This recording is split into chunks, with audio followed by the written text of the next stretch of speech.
hangafti Oromoo kunoo nutti iyyaa dafaa naqaqqabaa yaa Oromootiyaa beelli nutti buutee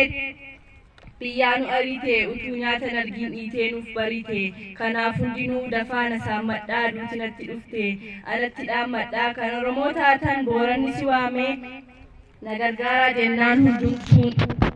dhaame jireenya rakkinaa qullaanoo hambistee aduu nutti buutee mataan danfiste kanneen biyya alaa kan jiraattan suudii na gargaaraa jennaan maaf qabattan muudii na gargaaraa jennaan maaf qabattan muudii kanneen Dubaay jirtan Jarmanii fi Kaanaadaa lammiin koo dhagayaa gargaarsan barbaada hundumti Oromoo kanneen anaaf michuu nagaa miidhamte ilmaan kan koo kichuu qabsoon keenya hongee ilmaan keenya beela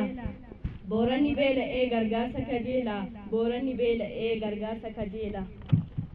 har'a kunoo rabbi kadhaa dhaga'ee boorana gammachiisee jireenya fuula duraa uummata abdachiisee dachii goggogde nuuf jiisee lolaa lafarra yaasee hongee balaatti buusee boorana keessaa baase waggaa 5 booddee dhufee boorana qabbaneesse oduu biraa naaf himi gurraanyoo waa dhageesse baay'ee nuuf galatoomaa warri gootan gargaarsa isinirraa haa qabu eebba malee abaarsa isinirraa haa qabu eebba malee abaarsa Tumsaa yeroo rakkoo fi gaddaa hedduu namatti tolaa saba birootiin adda hedduu namatti tolaa saba birootiin adda rabbii hunda danda'a roobee lafa nuuf jiisaa atumtitti mannaan waan danumsiif gadhiisaa kallattii arfaniinuu kanneen saba gargaartan hedduu nu boonsitan tokkummaa keenya jaartan hedduu nu boonsitan tokkummaa keenya jaartan hangafa keenya jarrii jettanii warri kaatan hedduu isin jaallannaa lammii keessaniif naatan hedduu isin jaallannaa lammii keessaniif naatan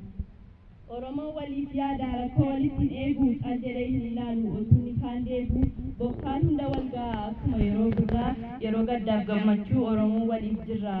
yeroo gaddaaf gammachuu Oromoo waliif jirra amantii waliin qooduu kiristaanaa fi islaamaa inni dur nuuf ga'a jedheetu waliif dhaama inni dur nuuf ga'a jedheetu waliif dhaama